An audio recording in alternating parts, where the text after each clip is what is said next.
Hi, this is Malika of Evanston Live TV, and we have with us an amazing woman here in Evanston. Many of you know her.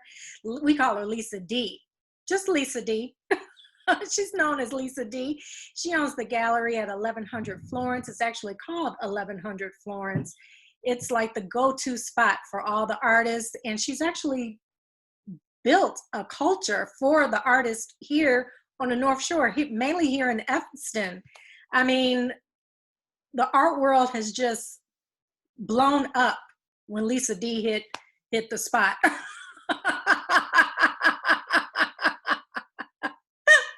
You're very kind, Malika. Yes, you did. I mean, you were on the Arts Council, the Evanston Arts Council, and then I don't know. It seemed like it just all grew from there. I mean, what I learned on the Arts Council is that it really needed glue. The community was very disparate. It was in the different wards. It was the different kind of mediums. It just needed someone to kind of bring it all together.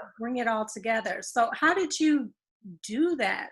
Because there was a time period when, like I know my mom was on the Art Council with you. You guys had nice events going on, and then it all just kind of came to a stop, and then Evanston Made just kind of took the baton. Right, and Evanston Made filled, yeah. And I mean, the interesting thing is when things aren't built sustainably, when there's not like an organization in charge, if somebody moves away and or goes to a new job, oftentimes those initiatives will follow them. And that would, like, there used to be a film festival here in Evanston, and I guess the woman who hosted it, she left. And there used to be trolley tours, and the person who hosted that moved away. So I feel like there's been these bright spots in our art sort of arc in Evanston, but every time someone went away because it wasn't sustainable, then that initiative would go away. And that's where Evanston Made has been pivoting itself. It's like we started filling these gaps where we would do like a group show of Evanston artists, a studio tour, but then it became like, wait a minute, if I move to Barcelona, like all my dreams are coming true someday, we're going to then, we can't just have this initiative go away. So we became a nonprofit, and we started a board, and we established events that are going to be consistent so that no matter who's in charge, they don't go away, because the artists who live here aren't going to go away. This community is not suddenly going to become an unartsy community. Artists love it here, whether they're dancers or singers or mask makers. I mean, like, people thrive in this community when they do what's authentic to them. And we just needed infrastructure to support that. And we're not going to wait around for the city to do it. We're not going to wait around for anybody else to do it. We're the people we're waiting for. And that's what I think Evanston Made has sort of positioned itself to become. We saw that need, and we're filling it. Why do you think the arts is the first thing that governments want to cut? I mean, this world would be so blah without without creative people in the world. I mean, why are the arts always the first thing on the chopping block? Why is that? You know, I think people perceive them as like the fluffy part. They perceive culture as like, oh, if it's a fancy town, then of course their cultural institutions are wonderful. They don't perceive arts as fundamental to the cohesive mental health and success of a community. I think they just think, oh, as long as we have really nice streets and happy schools, we'll be fine. But it's part of the fabric. And it's interesting with Evanston, I feel like its citizens have made art a priority. Its general public have said, no, we're going to make sure that our affordable housing stays at this level so artists can stay inside live workspaces. We're going to make sure that we collect Evanston art because we want our neighbors to know that we love them and we love their work and we don't want them to go away. But I think it's really hard, Malika, when you are faced with like potholes, right? Versus should we give $500 more to the Arts Council to further fund?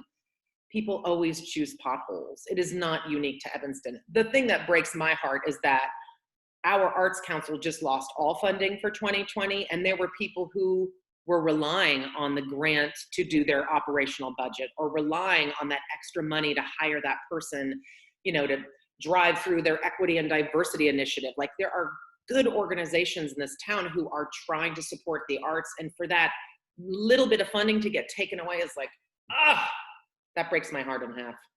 Mm. I'm sure I'll find a way to figure it out and help it.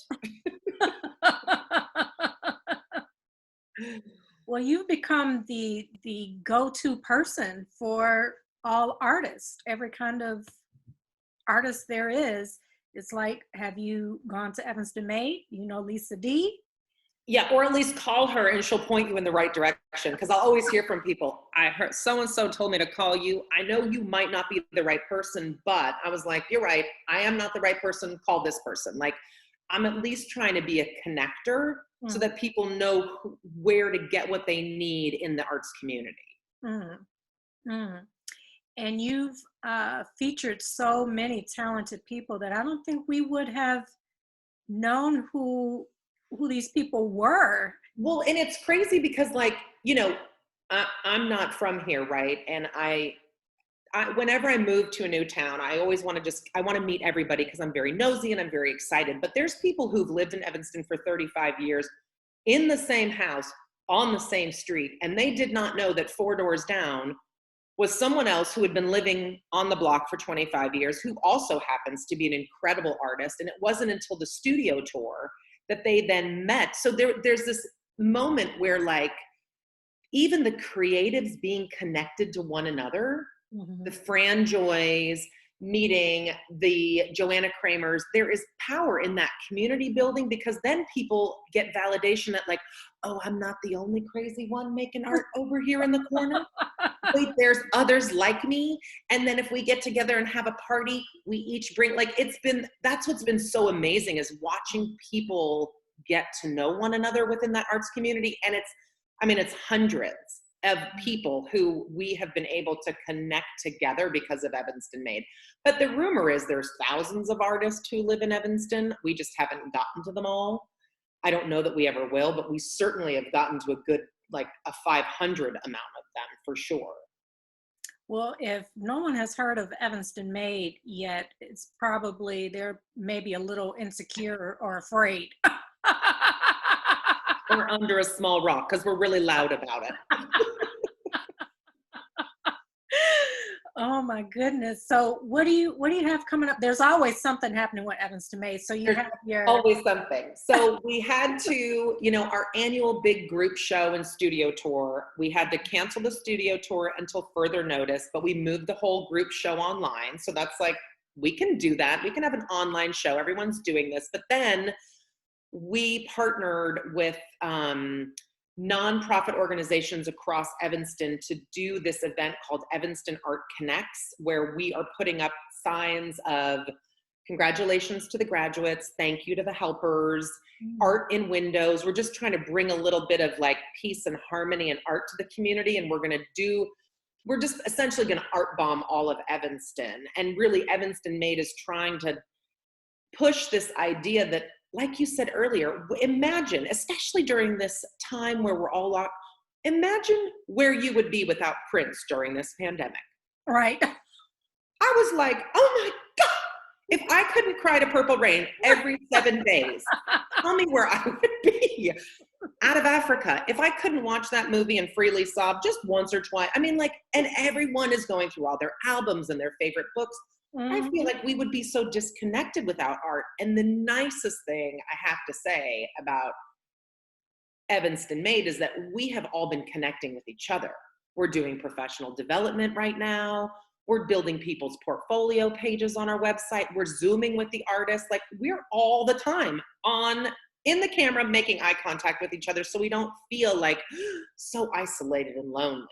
So what's next is we're just going to keep really pushing connection in innovative new ways, because we might be doing this little Zoom thing for a while. Oh my God. For a while. What? You and I were just talking before we went on camera here, how everything has changed, everything's new. So, I mean, you're a visionary. How do you see the art world stepping into the new normal? Because one of the things that I love about going to an art show, going to 1100 Florence Art Gallery and walking in there, and the community is there, people walking around with their wine and they're talking, we're all looking really close at the pieces, and it's just such an experience.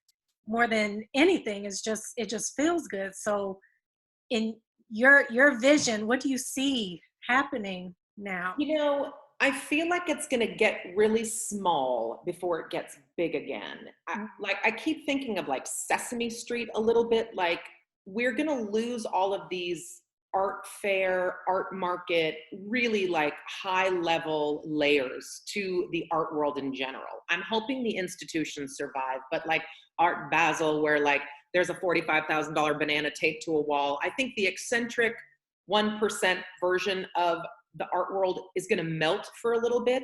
And what's going to matter is the smallness of it, knowing the artist again, knowing who in your community is making. And it's weird, like, it's almost like Evanston made, if we had to project 5 years ago, what were people going to need more than anything after this? They're going to need community again. Granted, it's not going to be high fives and the double French kiss, but they're going to need each other, and they're going to want to support community in a way that is very meaningful.